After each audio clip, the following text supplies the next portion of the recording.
Here's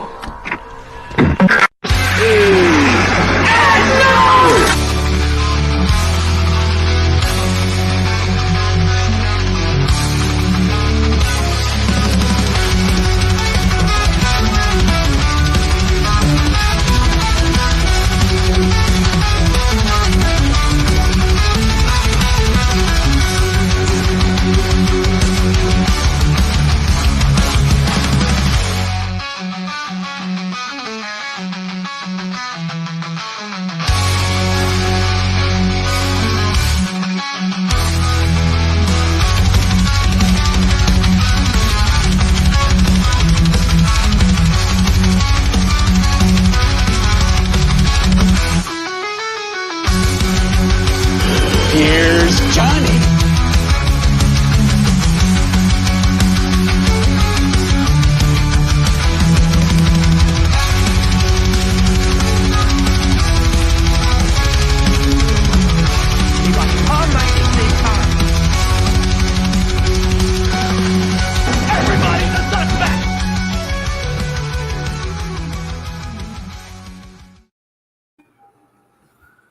What's up, man? I love that intro. That intro is sweet. Gets me hyped. Gets me psyched.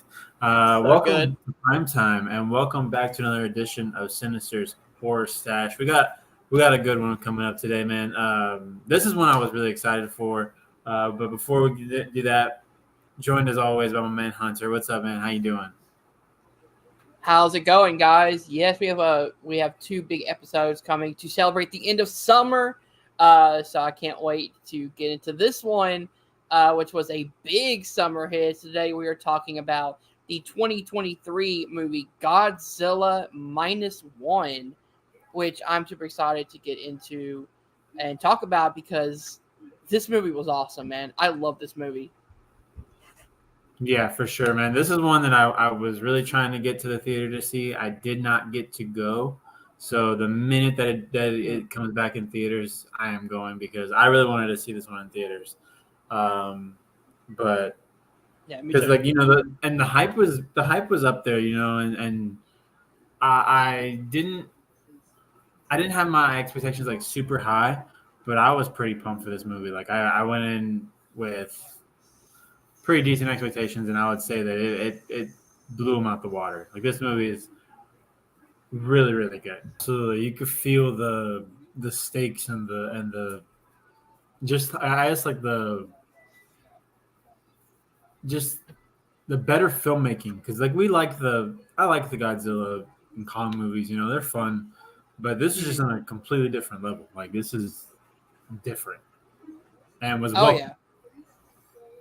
Oh yeah. So let's give our non-spoiler thoughts on this movie first, then we'll go into a deep dive of the movie. You can go ahead and start with this one if you want. I feel like I'm gonna be a broken record tonight, but I mean, I love everything about this movie. This movie's amazing. The acting, I didn't think I was gonna connect as much as I was thought I was gonna connect. I was going in with kind of thinking like, temper expectations because it is a Godzilla movie. They're not known for having, at least the newer ones, they haven't been able to put out those Godzilla movies that really like make you feel something for the characters. Yeah. This movie did not have that problem at all. Everybody in this movie is amazing. You connect right away to our protagonist, and the look of Godzilla, perfect. The destruction that he causes, and how big he is, combined with the old music, the old Godzilla theme, love it.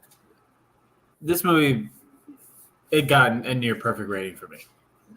Mm-hmm. From me, if you want to know how this podcast is going to sound. Yeah, I absolutely love this movie. I've only watched it the one time. Normally with like movies that extend a certain time, it's hard for me to go back and rewatch them just because I can't dedicate 2.5 hours to a movie that I want to rewatch. But on the first time, I absolutely loved it. I have been slowly starting to watch more international films, international horror films, like we talked about Infested a few weeks back, which is another international horror film that I really loved. But this one's just on a different level, man. Like from not only the acting, but the script and how it gets you to really sympathize for our main protagonist, but also making Godzilla almost the villain in this movie, but he's not the villain intentionally. He's just doing what nature is supposed to do, which is fight and be a predator. So he's not like Godzilla is made to be the bad guy because he's doing this on purpose. He's doing it because it's nature. He's a this force monster of that nature. he's a force of nature that was created, by this, the atomic bomb and things like that, and how it's set in post World War II, I believe, right? Post World War II. Post World War II. It's right after the bombs dropped, I believe. Mm-hmm. So you follow this pilot who was the story of this pilot who left his base and a lot of people died because of it, and now him having to right that wrong is a really good story, and that's a story that everyone can connect to. Yeah, absolutely. They brought in all the old themes from the original, like what Godzilla was meant to be. He was meant to be a consequence of the of the destruction that man created. The bombing of Nagasaki was one of the big contributors to the original Godzilla film. Exactly. Yeah, it was, and so they brought all that back, and it worked. Everything worked. The script is real tight. You meet this it's kind of like ragtag family. You got all these characters that in other monster movies, giant monster movies, they might just be like throwaway characters or where they serve one specific purpose and that's it. This one you get 3-dimensional characters all around. Everyone's got flaws. Everyone's got their heroic qualities, and everyone brings something to the table in this battle against Godzilla. Even though like you said, it's weird. It's not like hostile. It's not meant to be like personal. But the amount of damage. The way they establish how he takes cities with him. How destructive that atomic breath is. Like, we've seen that breath before. We loved it when Godzilla did that to the Muda in the 2014 Godzilla movie. This was different, like completely different. Yes, it was. We'll get into. I will say, this movie, and you're talking about like the ragtag group having to take out the big monster. The next movie we're talking about next week is Jaws, and you have that comparison because it's not only does it take place on the sea because Godzilla is aquatic monster, but you have this ragtag group of people on a boat having to kind of survive the big monster, and then you have a big battle at the end. That is really like adding that kind of Steven Spielberg Jaws element that makes it fun to be with these characters, but also terrifying because Godzilla is this force of nature, just like a shark. I wouldn't say, Jaws in the movie, Bruce the Shark, isn't a villain. He's a shark. He sees people, he's going to eat them. He needs to survive. You have that kind of dilemma back and forth, which is why we're tying both these, this film and then next week with Jaws. That's why we decided to pair those together, because you can get a lot of good parallels between the two films. Yeah, and you actually reminded me of something that happened in the movie that really goes along with Jaws. And I'm writing it down so I don't forget when we were talking about so yeah, man. Do you want to go ahead and get us started on the plot? Yeah, so we start in 1945 near the end of World War II. A kamikaze pilot. I'm going to butcher these names. I'm just going to call him Shikishima because I cannot say his first name. Sure. Uh, I'm gonna go with it with what you go with because you probably exactly the same. lands his Mitsubishi A6M0 for repairs at a Japanese base on Odor land. Lead mechanic Takabana, I am butchering these names. I apologize, people. Deducts that Tsukishima has technical issues to flee from his duty. That night, Godzilla, a large dinosaur-like creature, attacks the garrison. Takabana tells Shikishima to fire at the monster from the plane, but he panics and fails to shoot and is knocked unconscious. He wakes up the following day, where he finds Takabana is the only other survivor, who is furious at him for failing to act. I really love this opening scene because not only do you immediately meet your hero and you understand what his struggle is, but you get a Godzilla moment right off the bat. It really kicks off so Godzilla is this menacing creature, but also the story of Shishima failing to shoot at Godzilla and take the fight to him, which ultimately ended with pretty much his entire, friends and family and, army brethren dying at the hands of Godzilla. So now he has that baggage that's going to continue throughout the entire film. You're muted. So yeah, and when you see like the young Godzilla, it's something that caught me off guard. It legit caught me off guard. So I was like, this is a really small Godzilla for this movie. But then at some point I was just like, okay, let's go with it. Like whatever, the movie's the movie. Yeah, definitely. But because it takes place. Because I think there's a jump. Yeah, there's a time jump. Yeah. Yeah. There's a time jump because the war is still going on, and he says he needs repairs, so he does the land, and then that's when I think the pilot or the mechanic tells him like, it seems everything's fine, but he insists that it's messed up, that something's wrong. So that's when overnight is when the young Godzilla attacks the beach, and it gets pretty violent right away. It does. Harsh. It's a hard like attack scene. That's the horror of the movie. That's where the horror comes from. Is kind of the brutality that you see from this Godzilla, from this version of Godzilla.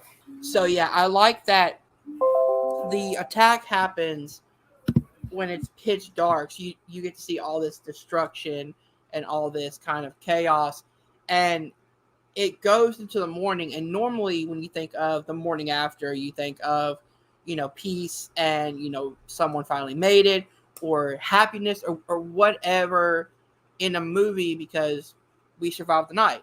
We did it. There's something positive at the end. But this one, the sun is rising, but you see the bodies and the destruction clear as day. And with Tabana blaming Shikishima, like, why didn't you fire? Why, you have this blood on your hands type thing. I like that moment kind of drives the plot from the beginning to the end, because that, even the minute when he meets Godzilla again, he knows what to do. He's learning to not hesitate to fire, because he knows what kind of chaos and destruction that Godzilla can cause. Yeah, exactly. This is Godzilla was at least as far as we see in the movie, this is the first time that he hesitated, and kind of froze. That is that fight or flight thing, flight or freeze, and he happened to freeze in that moment. I'm not gonna say I don't blame him. That's terrifying. But yes, after that, Shikishima, he returns home. He goes home, and that's where he finds out that his parents have been killed in the bombing of Tokyo. He is kind of yelled at, like being called a coward and all this by what's her name? I don't have the. It's like his neighbor. Yeah, it's like the neighbor. I'll get her name in a minute, but he's kind of yelled at by her. And then he comes across. Sorry, I had it pulled up right here. I think He the comes reason across the neighbor Noriko. was, I think the reason the neighbor was yelling at him was because one of the persons that got killed because he hesitated was her son. Yeah, you're right. Mhm. But they don't know that. They don't know what it was that happened. They just know Mhm. that he hesitated in some way. He failed to act. But obviously, they don't know that they were attacked by a giant lizard. The lizard. A giant lizard attack just washed up on shore and went ballistic. But so yeah, this is that guilt that we're gonna see throughout the movie from Shikishima, kind of dealing with that throughout. And then he comes across Noriko Oishi. Her parents died in the bombing, Mhm. and she is joined with a baby. And the way that this happens is she basically like leaves. She asks him to like watch the baby, hold the baby, and then she just like dips and is gone Yeah, a she just while. leaves him with a baby. And she comes back, and the first thing she says is like, "You didn't just leave the baby." And he was like, "Why would I?" Like, so that's a little funny little meet cute for these two is just being handed a baby. It's definitely memorable, a memorable first impression. Yeah, like, what did you expect me to do? Just drop the baby and leave? Yeah, like so that's how they meet, and then Mhm. and they have the conversation. And he tells her, she tells him that her parents also were killed in the bombing, and that this is not her baby. This is a baby that she found, and for the same reason, like you can't just leave a baby. Same reason that he didn't just leave. Mhm. And this is the beginning of this little like family unit that we have, the start Yeah. of it. So we have Noriko, uh, Akiko, Shikima and and Akiko. Akiko, and then Shikishima. Mhm. Uh, and then one day, Shikishima has a job opportunity, uh, Mhm. and the job is gonna pay really well, but it's because it's pretty dangerous. Yeah, because nobody else wants to do it. Yeah, no one else wants to do it, so they decided they're going to be cleaning up the mines that are just kind of laid around the ocean, Mhm. around the islands of Japan. So they got to clean them up, and this doctor. So we're joined by. Um, I meant to say I should have said before. Oh no, I'm right where I'm supposed to be at. The Mhm. my screen. After we meet the characters, which I'll get to the names in a minute. I'm still trying to pull up the IMDb, but you get kind of the montage of Bikini Atoll, the dropping of the bombs, Mhm. and hinting at the fact that okay, this is Godzilla's mutation. Um, Yeah. Funny thing, every time I hear Bikini Atoll, I always think of SpongeBob SquarePants yeah, because that's got the idea for Bikini Bottom. yeah, for sure. Oh yeah, So oh yeah. That lore is deep in my head that they are mutated from they're mutated sea creatures living at yes, the bottom of the ocean. yes, That is a headcanon that I have, and it will never go away. I feel that. So yes, shows that the U.S. Or Godzilla has been mutated and powered by the United States nuclear test at Bikini Atoll. It sinks the USS Redfish and destroys several other ships en route to Japan. Owing to tensions with the Soviet Union, the U.S. offers no help to save for a few discommissioned Imperial Japanese Navy vessels, appointed by the General Douglas MacArthur. Yeah, for sure. All right. So yeah, um, kind of Godzilla kind of starts becoming a big problem and they got to get they're looking for anyone who's willing to fight because they don't have the manpower to do it. The U.S. is not willing. Just like the U.S. to not help. Yeah. So, building up that pressure, that that anticipation that we're gonna see him soon, and then also we're that's also being brought on by the fact that Shikishima is still very, very much kind of haunted by his encounter with Godzilla. He's running. He's definitely running from facing that. It's why he keeps Noriko and Akiko at such an arm's length. Having we'll see later on, just getting very defensive about how they're labeled or whatever. Which was kind of weird for our protagonist to be kind of a dick to his family. Yeah, we gotta have that. I'll have a hot take at the end about something at the end. I don't know if it'll be a hot take, but it's something that definitely had in my head when I was watching it. When I was watching the movie, I'm kind of curious where this is going to go. Yeah, we'll get there when we get to the end. We'll see how it goes. But yeah, this is like the fact that he's haunted by this encounter with Godzilla is kind of leading up, building up the anticipation because he is about to be going on a boat.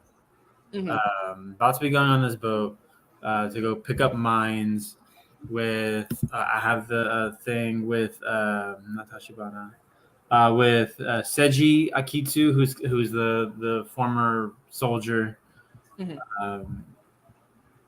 Where is it? I think it's Tadamasa Saito. He's the young kid. He was the one that wasn't the soldier. And I wish there were some pictures here.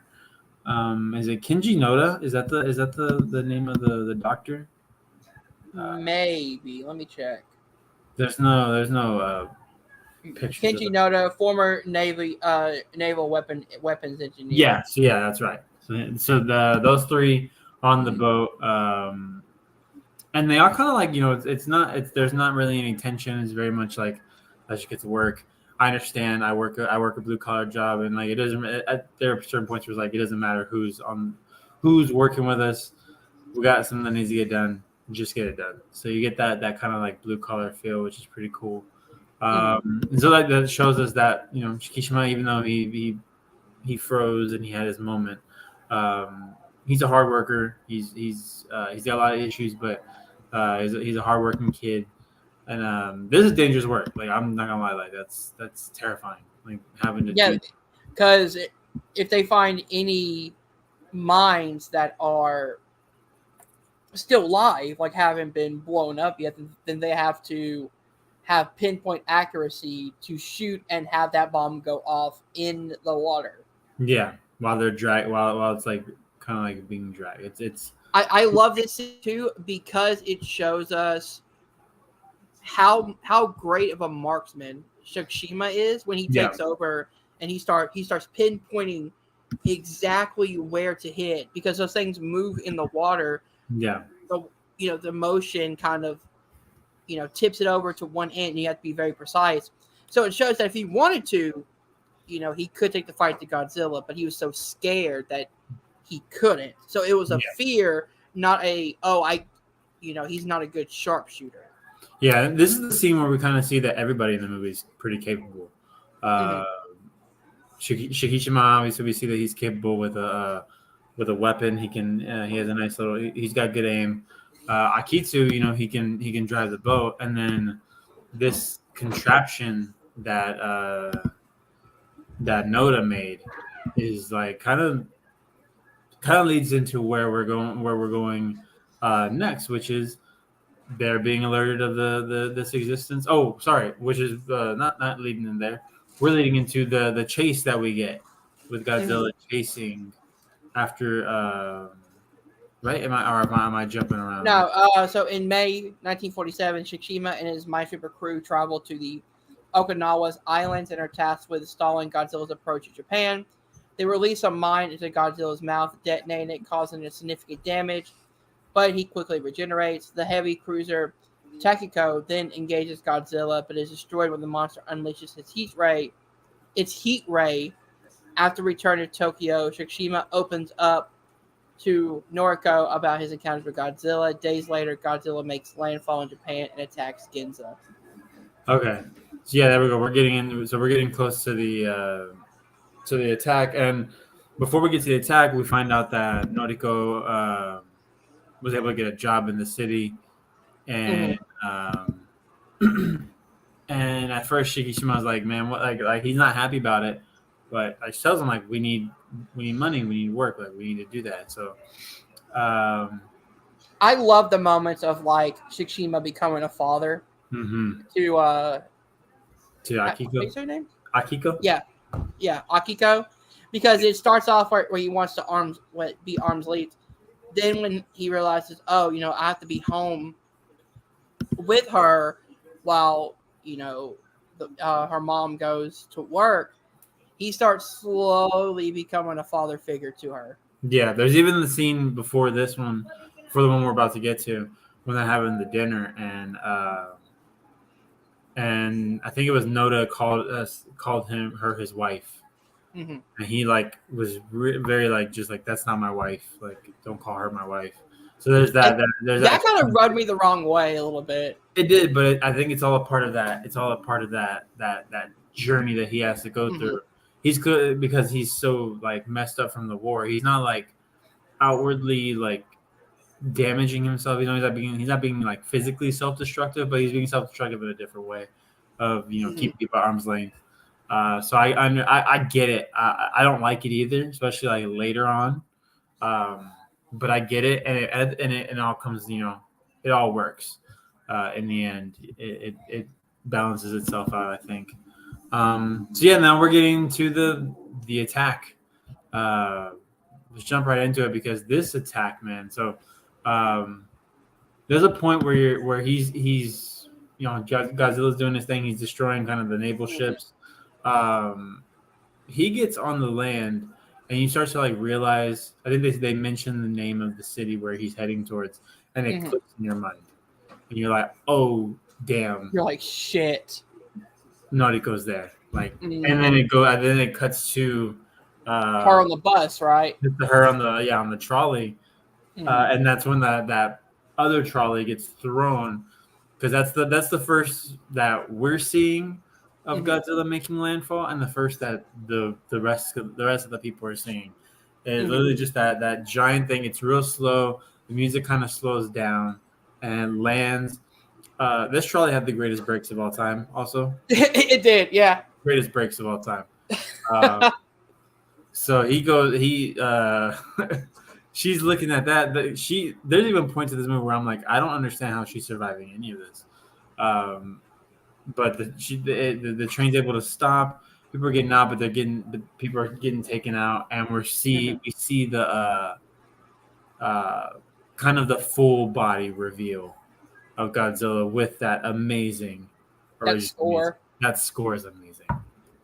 Beautiful. I also want to say, for a film that had a budget of $15 million, the Godzilla effects were fucking beautiful. Yeah, amazing. I don't know, man. The only thing that movie, if it gets more money for the sequel, I am just there's nothing you got to change on the visual effects of Godzilla. Just do whatever else you want to do with your graphics, your graphics budget, but do not add anything extra to Godzilla. He's perfect. This whole attack scene was, I think it was 5 minutes just straight of just Godzilla destroying the city. What I love is you even have newscasters out there on the buildings, and then as Godzilla lands on the pavement, you feel just a seismic shift, and you see the buildings just kind of jump, break off of their hinges.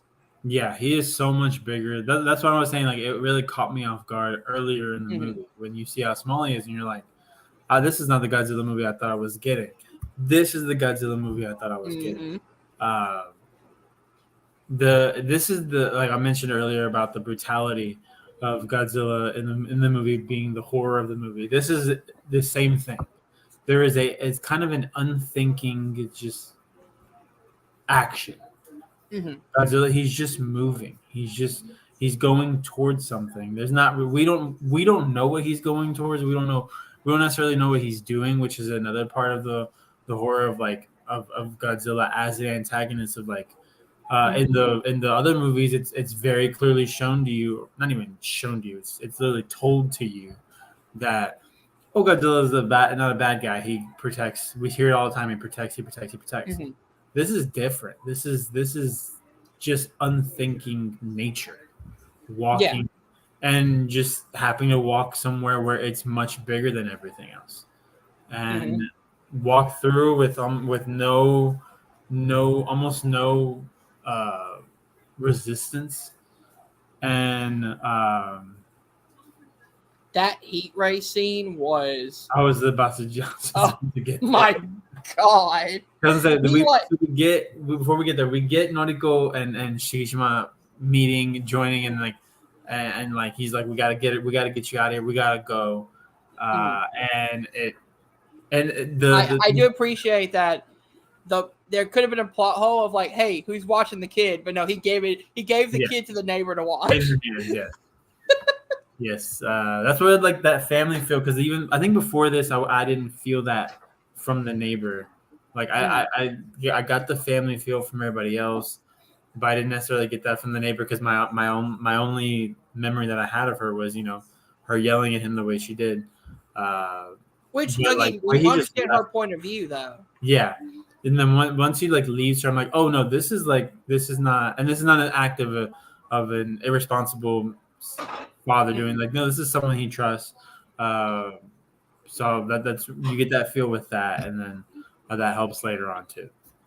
Yeah, with the family feel. So we have the scene where Godzilla does the heat ray, The and he setup. just blasts an entire city. I love the setup. I love how the spines come out the back one by one as the blue is going up the spine. And then this is not your average atomic breath. Like, it's crazy. The amount of it is literally a atom bomb going off. The sound design in this scene is beautifully done. So Noriko pushes Tsushima to safety, but is caught in the blast and presumed to be dead. Dude, I don't know how she didn't die. Yeah, like spoiler alert. Yeah, but like she got blasted, and then a door came flying out right next to her. It was rough. It was literally it was literally an atom bomb. It was just that wave of like, there's nothing that you can do to stop it, and she pushes him, saves his life, gets pushed back. I got a question: would it be 10 times better if she actually did die, and then this became like a revenge plot? Part of my hot take is the fact that the ending not saves the movie, but I wouldn't love it as much if she was dead. To me, the reveal made the movie even like, it made me be like, okay, I love this movie. I might have felt because I think it's a change from that normal like because we all know like Japanese horror movies, they're very much downers. The worst possible thing that can happen usually happens in their horror movies. I feel like I heard that from not sponsored by, but from on the That Was Pretty Scary podcast with Freddie Prinze Jr. of like, Japanese horror is literally the most like depressing endings, whereas you have like like other I think you mentioned Korea. Like, Korea is more of like a not upbeat, like it can still be like downers, but that endings usually end on like higher notes than what Japanese. This ending felt to me, that reveal felt like it was tagged on at the end, maybe last a minute. Interesting. Because I don't know. To me, the way I see this and the way I pictured this is like, one, how the fuck did she survive? That's fair. Even if she was alive, the radiation, nobody would ever be allowed in that fucking hospital room with her, because that is like Chernobyl level of fucking radiation. I mean, like for the how does she survive? I would just say like, well, people survive natural disasters all the time. But this is a heat ray. Common, but it's like one of the things where it's like, they probably found her, she recovered. That's but the thing. How did they find her though? She was blowing her up in the rubbish. Because she's in the movie. That's why. She's in the movie. That's why. But again, I'm not fixated on this as a negative point. It's just, one, how did she survive? But two, the idea that you can still have a happy ending with him defeating Godzilla in the name of the person he loves, but you can have it to be where, yes, he's sad that she passed, but he can look down at Akiro and be like, I see your mother in you, so I'm going to raise you to be like your mom. Yeah, that's fair. And that's a family dynamic that actually ties it in, because now he went from not being a father to being a father. I could be like biased because I like the character. I like the character, and I like. Oh, I do too, and that's why the revenge plot works better for me that way. That's fair. I don't know. I think I was. I don't even think I was thinking about it during the movie. I wasn't like, oh, I'm not liking this movie. I was loving the movie regardless. Oh yeah. But just the ending to me, it was like the cherry on top. It just helped it a little. It didn't do much, but it definitely helped a lot more. It helped it more than it hurt it, I would say. But I do not have the answer. I don't have an answer for the how did she survive. And how much radiation is in her body? I'm curious about that point. I don't have an answer for that one. I don't have because Godzilla is literally made of the atomic bomb, and his heat wave is atomic bomb levels. That should be like Chernobyl style, fucking closed off. Nobody can see her. She can barely breathe. But didn't like most people, like if you're like in the blast vicinity, maybe you have to be closer to the blast. But weren't most people like incinerated? Yeah, most of them were incinerated. Like shadows on the wall. Like that's literally what it creates. But not Noriko. She's OP. GG. Yeah. So after this is a catastrophic event. Obviously, like this gets the army involved a lot more, and is like, all right, we are gonna fight this, and Noda comes up with the idea, like to take his idea that he had with the mines and kind of put it to this and create this weapon that would basically kind of sink him.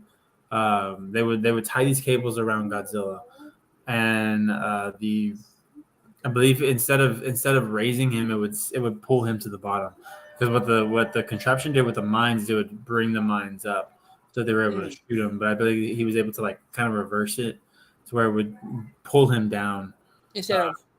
So he took kind of a life jacket type thing, where instead of making you float up, he engineered it to where it would suck you down into the highest, the deepest point of the ocean, the trenches of the ocean. Yeah. So that was their plan, and what they were needing was a pilot, someone that was able to fly and kind of guide him, herd Godzilla to the point that they needed him to be, and all the rest of the soldiers were going to be the ones that were willing to volunteer, because like you mentioned earlier, the government was not going to send out the people, but these soldiers had to kind of join in and volunteer, and not a lot of people volunteer. Completely. I mean, that's fair. Yeah, I completely understand. You just saw an entire city get leveled by this creature. So they're kind of on their own, but they decide to go along with it. You see Shikishima like starting to realize, like he started to get a little closer to Akiko after Noriko's death, but he's still struggling a little bit, and it's sad. It's one of those things where like as a father, like I understand, like as a father who is with, the mother of my child, like I can't even fathom what that feeling. Yeah. See, I'm not a father, so I can't imagine what like a parent would see watching this movie. But again, that's why I think if she would have died, the revenge plot to me would have made a lot more sense, because then it's like not only does he have to fight Godzilla, but he can't hesitate. He hesitates one moment, then that means that Akira will grow up without any parents.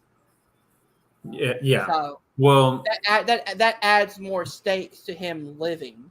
That's fair. I understand that. But we are like once we're starting to see more of the plan that they have going. They do need a really fast plane, and that's when Shikishima decides to bring in Tachibana, the mechanic. You are saying these names way better than I am.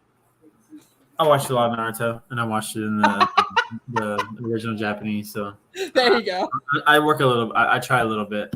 But yeah, so Tachibana, they bring in Tachibana, and Tachibana is not happy to see Shikishima at all. Immediately starts going after him, starts like kind of attacking him, but he shows him the pictures. Oh yeah, because we didn't even mention Shikishima carries the photos of all the people, all the men from the island in the beginning.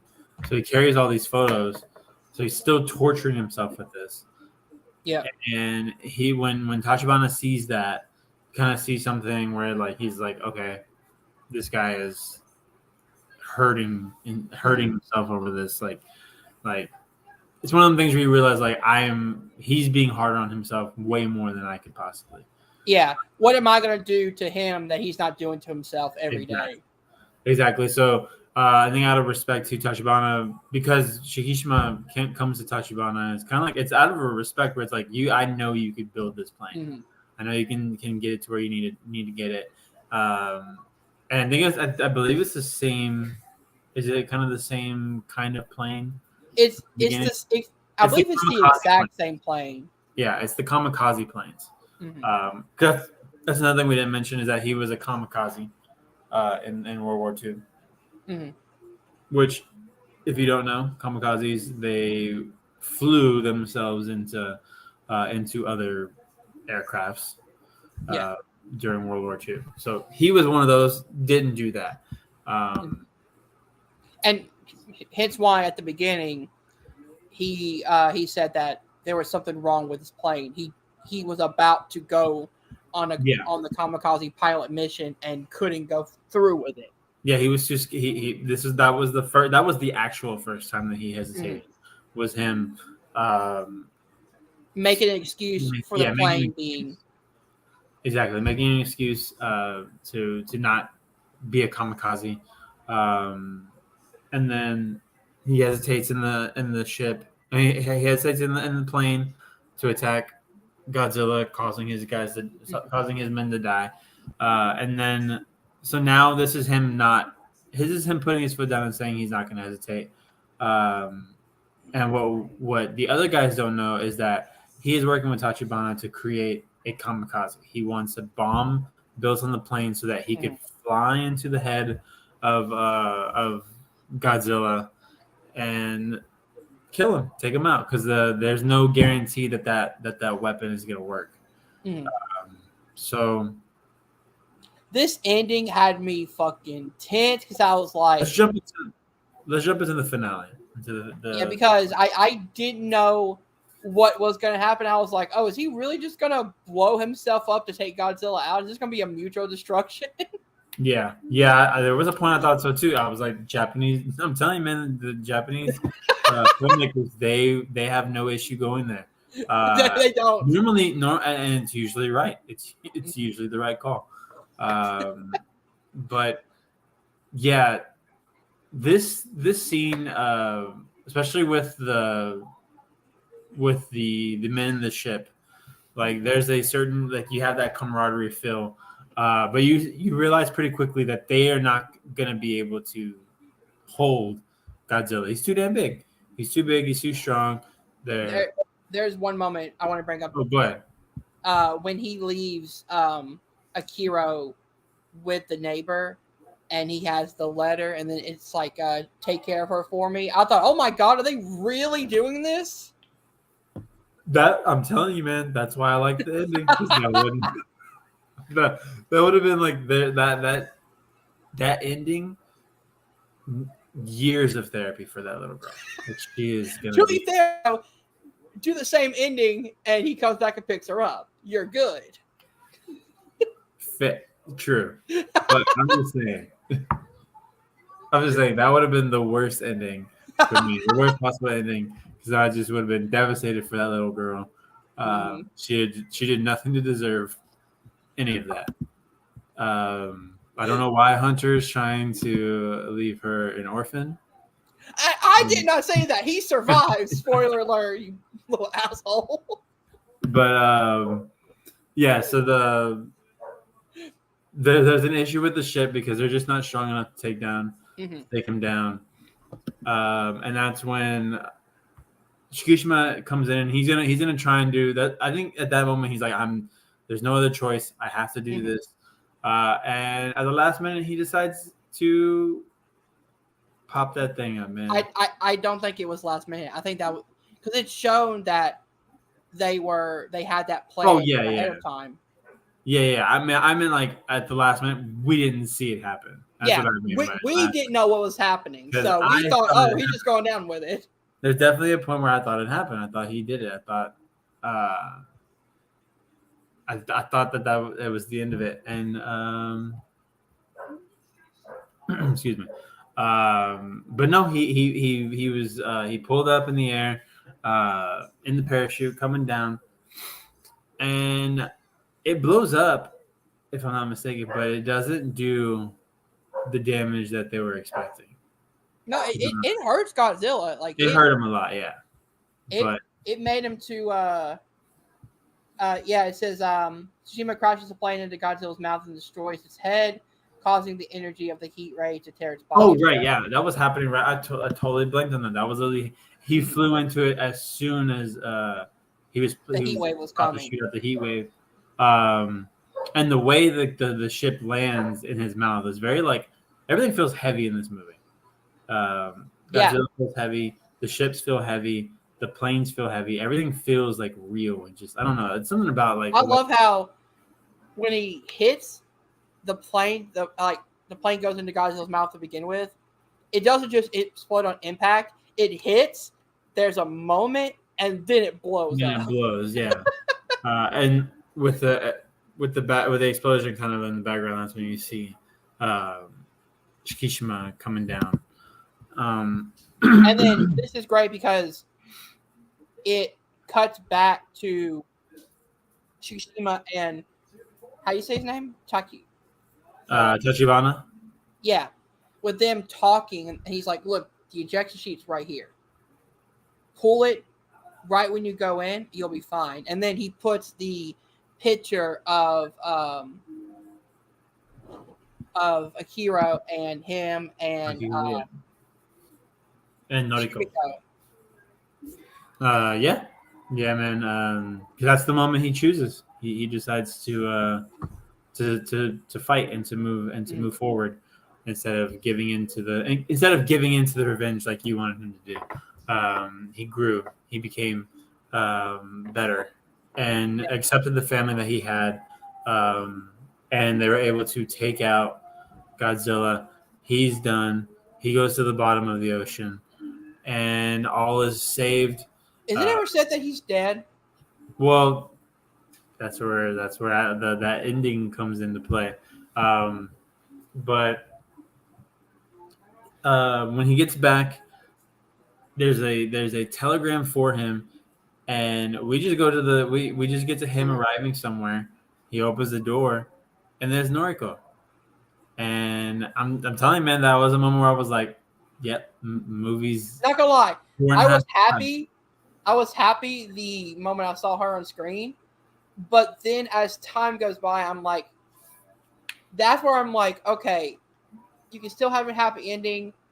I don't know if I would have her live because you need to have some sort of stakes for him to be, to go from not wanting to be a father to being a coward to now having to step up and be a father.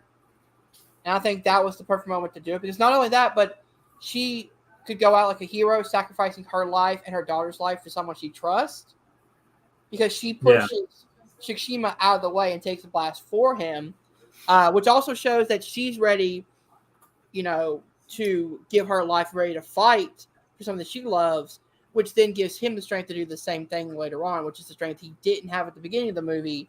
Yeah. This felt like it was tagged on at the end, maybe last minute, because they wanted more of a happier ending, maybe for American audiences. I don't know if this was like an American audience thing where it's like maybe there was a thing where she does die, and then you have the with him and Akira being a family, and maybe American audiences thought that was too bleak and didn't really get it, so they added this on top of it. I could see that coming out eventually being like this was an added on thing. That very well could be true. Mhm. I'm going to choose to think that they realize, hey, that's depressing. It's still not depressing though. I'm thinking of the little girl. Sorry. She's, that's a lot of trauma to deal with in that moment. She's got a father who killed Godzilla. She's fine. I mean, yeah, they're going to be pretty well off. They're going to be taken care of for the rest of their lives. But yeah, so we get there, and there's Sumiko. Oh, sorry, not Sumiko. There is Noriko. She's alive, and we get our happily ever after, and I like it. I enjoy it. But we get a little tag of. I didn't see this, so. Okay, there's a little tag of it's being dragged down, but you can see like he's healing. His face is healing. And then he, I believe there's an eye opening. Ooh, okay. Let me check to make sure because I want to be 100% sure. I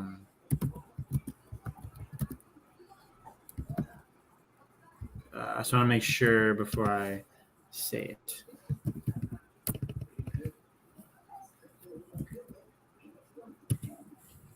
Ending explained.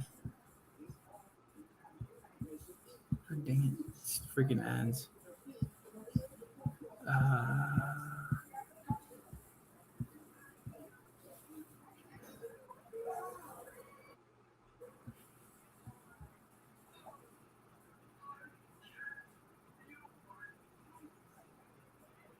Oh, I didn't see this. So this is from Entertainment Weekly. Shikishima arrives home with his fellow crewmates and reunites with Akiko. Obviously, Sumiko, blah blah. He runs to the hospital to find his love recovering in a hospital bed. She asks, "Is your war finally over?" Atsura Shikishima. Oh, this is another thing. I love that embrace they have. Is your war finally over? Is a great line. It's amazing. I love it.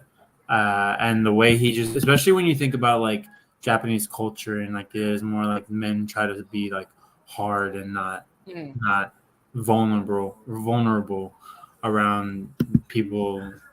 The way he just breaks down and he embraces her is beautiful. I love it.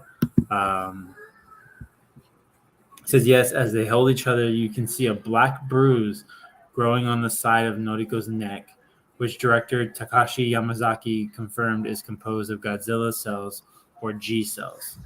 That I did not know, and that's interesting. I don't know where those are, but that's straight from the director's mouth. What does that mean then? I don't know. Maybe they're using the G cells.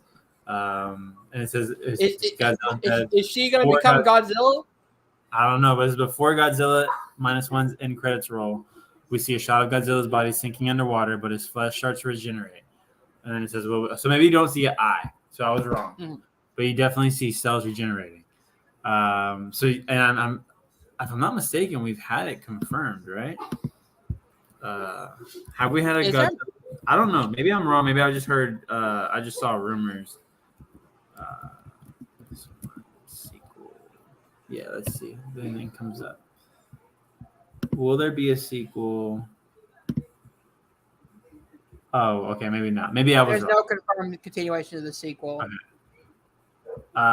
Who knows? Maybe because he says that Yamazaki is directing something else right now. So Yeah, he also says that he was not in talks with Toho to create a sequel. I'm Which I'm Toho, I'm perfectly cool if it's not. If there's not a sequel, I love it. yeah, If there's a sequel, I would love it. I would. yeah. I would not This say is no the to one movie that I really wish I saw in theaters, man. that. Yeah. Same. It's just because of that ending bomb scene. Yeah. And then the city destruction scene, I think, would look beautiful on screen. Yeah. I think for me, it's that city destruction scene and the chase in the water. Something about that, like the head looks amazing. It Yeah. looks so like Japanese godlike, Japanese like mythology, like the way the way that Godzilla's face looks. It is like it looks very much like it's. I don't think he is unthinking, but he looks very much like blank face. It's the eyes of a million like Japanese drawings that I've seen, of like demons or something. It was interesting. And I love this movie a lot. I hope they do a sequel. I wouldn't be like devastated if they don't do a sequel, but whereas normally I'm very much against sequels if they don't need one, I would love one. Why not? Like I do find it funny that in in the same year we got one serious like drama, like really horrific Godzilla movie, yeah. and then we also got the Godzilla whipping somebody with his fucking tail and fighting King Kong and just all around craziness. Well, the Godzilla movies now, which I'm not arguing, this is not a bad thing. It's not me complaining. The Godzilla movies now are just like kaiju Fun fighting movies. Yeah, they're fighting. Like to me, it's like a fighting game. Like who's the bad? Kong's got a freaking Infinity Gauntlet. Yeah, an Infinity Gauntlet. He had an axe in the last one. There's more Kongs coming up. Like it's just like it's getting bigger. I can understand where people are coming from. Where it's like I'm not getting the human connection. I don't watch these movies for the human connection. I could care less. You can cast literally anybody in these movies, and I'll because I just don't care. I don't need to, but I don't need to. Like you can get that from from other movies. To me, like you can get that from other movies. Like Godzilla is the same way I feel about the Mortal Kombat movie, where I'm like, I got what I wanted. I wanted crazy fighting scenes. I wanted fatalities, and I wanted to see like what someone could do with like that story, because that's an interesting story, but you have to like the IP, I guess, to like do that. Beautiful thing about Godzilla is the IP is the movies. Like the IP is literally the movies. You can do whatever you want. If we don't get a sequel to Godzilla Minus One, I would love to see more like movies like this, more Godzilla movies like this, where you're like, if you have a story, tell a Godzilla story. You don't have to necessarily be connected. That's the great thing about the Godzilla franchise, is that it's like the Evil Dead franchise. The first 3 tell a complete story, but then you can expand the mythology with like the reboot with Evil Dead Rise, using the Necronomicon, but with a new family in a high rise. Yeah, and dealing with their trauma. You can take the Godzilla character and you can create new characters. You can create new situations if you want to set it, maybe before World War II, or if you want to set it like maybe right after bomb, or if you want to set it decades later. Like you can do a lot of different stories that doesn't have to rely on one central plot forever. Yeah. So America, keep doing what you're doing with Godzilla. keep building the lore. I'm cool with. We've just pissed off like all of the Toho fans. Keep doing that, but Toho, do more of this. Do more of this, because to me, like, I will always go and watch those other ones, but it's ones like this where I'm like, I am pumped for the next Godzilla movie, the next Japanese Godzilla movie. that is not connected to that franchise, I'm going to go see in the theaters. Because all right, so I you want want to to move on? Let's move on to the Rotten Tomatoes rating. I have it pulled up. So Godzilla Minus One critic rating is 98%, and then 98% for the audience as well. I agree. So perfectly agree. rated. Perfectly rated, and I love that as much as we like to like point out when the critics and the audience are completely far apart, I love when they're just like smack dab like right on, just right there with each other. We all agree this is a great movie. This is an amazing movie. This is also a movie that can cater towards fans who just really want to see Godzilla action, because you get a lot of that in this movie. Yes. But if you want the critic story-wise of it, you got a great story with it as well. So, of course, it would balance it out to where both audiences and critics will love it. Yep, absolutely, man. So at the end of it, I believe I gave Godzilla Minus One. I believe I gave it a 4.5 out of 5. I didn't quite go 5. I do kind of hold my 5s away. I kind of keep them safe. Another thing, my ratings change all the time. I could literally watch Godzilla Minus One tonight, and then message you and be like, "It's a 5." Like it really easily could do that. But for now, it's a 4.5. Go ahead and give your 5. You're out of 5 stars. All right, so this is hard because I did complain about the ending, but I still like the ending of her being alive. Don't get me wrong. I'm going to agree with 4.5. I think it's close to perfection. I'm somebody who I'll give a 5-star movie if I think it really deserves it. Like, I'm not someone who holds their 5 stars. But to me, if they would have just, I don't know, I feel like to me, if they would have killed her off and made it where now Shishima has to be a father and you go that route with it, I may have given it 5 stars. It may have bumped it up just that little bit for me, but I love this movie, man. This movie is so good. You're muted. I literally wrote down the thing that I meant to not forget, and I forgot. So before we leave, I do think that the mine in the mouth and the shooting is 100% an homage to Jaws, which it's got to be. Yes, we are about to get to right now. Our next episode will be another monster movie, which I am a big creature. You'll learn doing this. I'm a creature feature fanatic. I love them. A movie could be a really bad script, but if you give me a really cool looking creature, I might forgive some things. So moving on from this creature feature to the really kind of I don't want to say the granddaddy of them all, but at least it's one of the most famous, one of the most pivotal of the movie that gave us the summer blockbuster. Yeah, like you said, the creator of the summer blockbuster. We're talking Jaws next week. I'm so excited. I'm excited too, man. That's one that I'll have more to say because me and my son actually watched it. We watched it together. He chose to watch it, and that's kind of where I got the idea to do it because I knew we were doing Godzilla Minus One, and I was like, you know what, I want to do. Let's go a little older. We've been doing a lot of modern. We've been a lot of things from this year and late last year. So let's go ahead and throw one more. Throw an oldie but a goodie in Jaws. To be fair, our first 3 episodes was one from the 60s and 2 from the 90s. So yeah, let's jump back, man. Let's go to the 70s. 70s, yeah. And we'll be doing Jaws. So please join us next week for Jaws. Comment down below if there's any movies you guys want us to check out. Add to a list of movies that we'll be doing. And we're gonna be making the list pretty soon. So get those in. But yeah, man.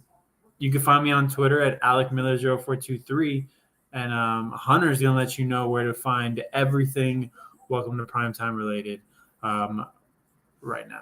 All right, guys, if you did enjoy this, please hit that like button, subscribe to Welcome to Primetime, and remember, stay scared.